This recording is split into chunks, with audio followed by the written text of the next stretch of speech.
Salut les copains, j'espère que vous avez passé une bonne journée, que l'épisode vous a plu. Alors aujourd'hui, revue de l'épisode 8. On démarre l'épisode toujours sur le sujet de la trahison, Maïsan, la relation avec ses copines dans le trio. Elle arrive quand même pas mal à s'en sortir, hein. Elle a une tchatch qui fait qu'elle passe facilement au travers des gouttes. Nous, avec Toto et Julie, on doit choisir une équipe. Toto, en bon Marseillais, il a envie de faire partager avec Anaïs, avec Julie, on est complètement d'accord. Nous, avec Julie, on est dans une optique d'essayer de donner un peu la chance à tout le monde de vivre cette expérience, d'être un cerveau. J'avoue qu'on se sent bien en confiance et que si on peut faire partager à ceux qui connaissent pas encore, c'est cool. Donc Anaïs et Di viennent nous rejoindre. Nabil, Vincent, on fait une équipe qu'on pense être assez forte et on prend Maïsan parce qu'il y avait un deal entre Julie et Maïsan sur lequel Toto et moi on n'a pas trop insisté. L'équipe en fait commence à prendre le jeu assez sérieusement. On commence avec une manche de géographie. Certaines images sont plus simples que d'autres, hein, on est d'accord. Une plaque d'immatriculation avec PL dessus ou des mecs qui font de la capoeira avec des drapeaux. Euh, c'est clairement pas les trucs les plus difficiles. Il y a eu quelques questions qu'on n'a pas vues à l'image, qui étaient quand même pas mal balèzes. Il y a eu des questions Vietnam où bonne chance pour les trouver. C'était pas exactement ça en fait le nombre de questions, mais bon, au final, certaines étaient plus simples que d'autres. Et puis voilà, il y en a qui ont fait des tours. Alors, la photo du pape, pas si simple. Après, bon, Vatican, c'est un État, hein, voilà, il suffit de le connaître. Qu'est-ce que j'ai? Pour la question sur combien de temps dure le vérificateur, la boule qui tourne comme ça, c'est à peu près 30 secondes. Sachant que Marois était malade, Anaïs s'est pas senti très bien. Et que peut-être elles ont eu à un moment moins de 30 secondes parce que les mecs étaient en stress de se dire attends, il faut pas qu'ils vomissent de partout quand même. Bon après vous avez vu, on a quand même qu'une question plus ou moins chacun, donc t'es toujours en pression quand t'es au pupitre de répondre bon ou mauvais. Mais bon, a priori, après la première manche, on est en bonne confiance. Et moi, c'est vrai que j'ai pas tendance à penser qu'il y a des pièges.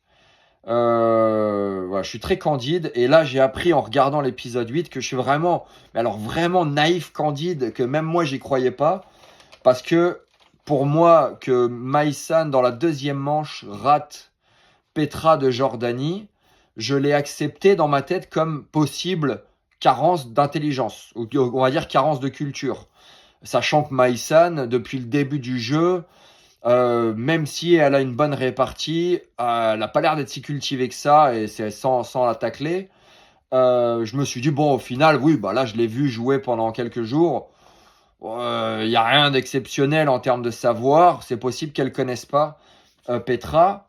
Et en fait, en regardant les images, je me rends compte qu'elle a volontairement pipé le truc, que ça nous a défoncé le mojo et que certains de l'équipe, Nabil, Julie et tout, me disaient, mais attends, mais Maïsan quand même, elle l'a fait exprès, elle veut qu'on perde. Et bref, à l'époque, ça m'avait chamboulé. Je me suis dit, bah non, c'est pas possible, tu peux pas vouloir en fait défoncer ta propre équipe pour le fun, quoi. J'ai pas pensé à ça, en fait. Moi, j'ai pas accepté que c'était possible. Et elle l'a avoué dans les interviews. Donc bon, je suis un peu déçu parce que je sais ce qui arrive et tout ça aurait pu être évité si seulement Maïsan avait privilégié son équipe plutôt que... Bon, bref, je pensais pas que ses copines étaient vraiment en danger dans cette situation, mais elle a pu le voir comme ça.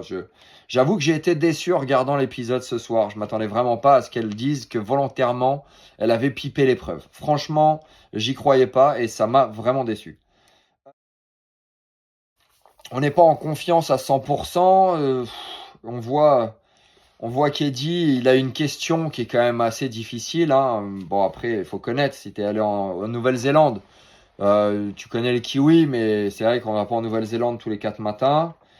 Et moi, je sens vraiment la pression de l'équipe qui m'envoie une deuxième fois histoire de récupérer un point, qui me met sans le vouloir en fait un niveau de confiance qui est pesant. Et, euh, donc voilà. Donc je fais mon deuxième passage, la question se passe bien. Puis après, voilà, on voit que Solène a le drapeau brésilien et, et que Benoît a une fulgurance sur l'Espagne. Ce qui nous amène à ce qu'on soit en duel, on va dire en pré-duel, en question de rapidité. Et là, encore une fois, j'ai mon équipe qui me dit, vas-y John, c'est bon, tu l'as. Et je vous le dis, j'étais épuisé, vraiment épuisé, fatigué. Et j'étais pas vraiment en confiance. Je savais que la géo, je connais, oui. Mais c'est pas évident d'être dans cette position-là. Et voilà, et je suis quand même allé au pupitre avec Solène. Et on verra dans le prochain épisode qu'est-ce qui se passe, quoi. La question sur le US Army Checkpoint, qui peut être un peu partout sur la Terre. Et j'ai fini. Maintenant, je vous sors la punchline que j'ai retenue de cet épisode, que j'ai bien aimé, et qui, voilà. Donc la punchline du jour, elle est à Kimi. Kim qui dit, j'aurais jamais cru dire ça un jour, mais allez Solène. Bon, bref, j'ai trouvé que c'était assez drôle et bien placé. Voilà, c'est tout pour aujourd'hui. Je vous remercie d'avoir regardé la vidéo. Je vous souhaite une bonne soirée, une bonne journée. On se verra demain. One love. Tchuss.